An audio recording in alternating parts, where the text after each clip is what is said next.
People might tell you you're the image of your mother or a clone of your dad. But what if the person you looked so much like was a total stranger? Bob Brown has a real head-turner of a story. Even if you weren't born a twin, chances are you still have a double. Mona Lisa, Mona Lisa, men have named you. The Mona Lisa, the inspiration for songs and centuries of speculation, unique in her cosmic smile and her unforgettable face. But if you accept the folk wisdom that exists in many cultures, then you might believe that somewhere on this planet, even the incomparable Mona Lisa had a double, a look-alike. And for that matter, so does everyone else. 1, 2, 3. Francois Brunel is obsessed with the idea. Because I'm just fascinated by that, like a child who cannot stop watching television. Brunel, a French-Canadian photographer, has made it his mission to match up as many of those lookalikes as he can find and bring them together in his studio. To go close like this. They come in, I open the door, and there's an expression of uncertainty in their face. You know, they're not, like, sure, am I doing the right thing? He studies them and poses them and photographs them in his Montreal studio for a planned exhibition and book that will feature 200 doubles from different parts of the world. To qualify, they have to be unrelated to each other. It's not just two men or two women. Here you have a man and a woman. Yes, right? Yes, and we have two couples here. These are perfect. They used to work together in the same office. Where do you find the lookalikes that you photograph?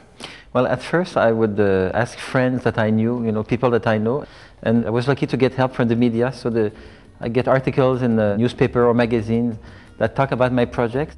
Once he got publicity, then began an internet site, people started contacting Brunel to tell him about lookalikes they knew. The point is not that the people he photographs are identical. That's possible only with identical twins. Brunel looks for the similarities that are so close that two people may be mistaken for each other even by friends. For Sophie Cadieux, who is 29, and Catherine Trudeau, 31, that can be particularly awkward since both are actresses in Montreal.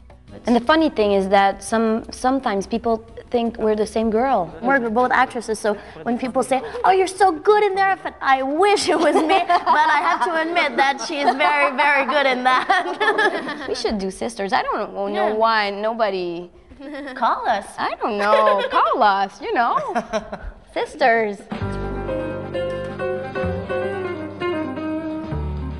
Norman Levesque is 60 years old, also an actor, wearing a beard for a role he's playing. And Claude Moffett is 56, a product designer, and considerably taller. Earlier in life, they looked a lot different. It was my terrorist look. The balding started and you started to look more and more like, right? Friends pointed out the increasing resemblance between the two of them as they grew balder. Claude, go for a big smile, please. Okay. Is it a little strange to find someone who looks so much like you do? Oh yes, it's a very, very weird feeling. But I think it's easy to feel closer. Well, since he's so good looking, I think it's very positive. Yeah, in my case, I'm very happy to look like him. It's the face that Brunel cares about, and he poses them to study the facial similarities. No, Normand, just...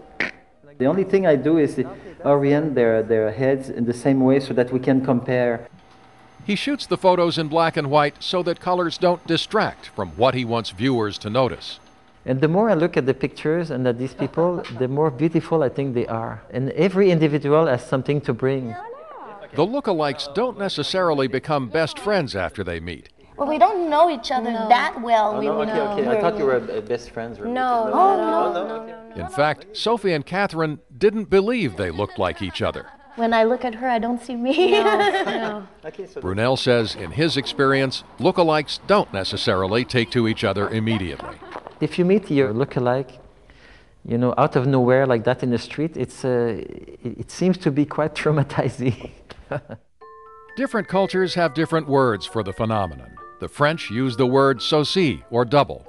In German, the word is doppelganger. And encountering your doppelganger, the poet Shelley drowned after reportedly seeing his, can be a sign of bad luck.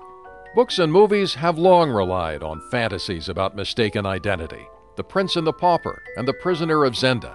Even the Flintstones explored the potential complications. Yeah!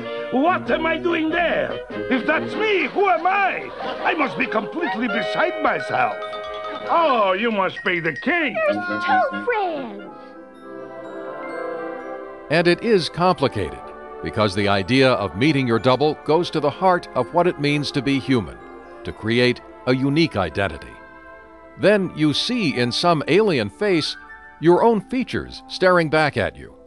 And even if it's flattering, it can trigger a little earthquake in your ego. Your sense of identity is shaken. Brunel says some people have refused to be photographed when they learn they have a double. Some people, I think, they say no because they don't want to be facing the other person that's like them. For them, it's too much to ask. These retired women who enjoy being doubles are among Brunel's favorites. He turned them down at first because he thought they were twins. Nina's father is from India, Anne's is Russian-Polish. Nathaniel is from Montreal, Edward from San Salvador. If these photos make you stare, that's what Brunel ultimately wants. He thinks that lookalikes make you focus all the more carefully and critically on the details of human faces as you contrast one with the other to tell them apart. And when you're finished looking, you see again the uniqueness in each face. Because these people are not the same. They were raised in different countries sometimes, different families, different religions, different background, different everything, and now they look the same. That's interesting for me. I'm playing with reality in a way, in my own little way, you know.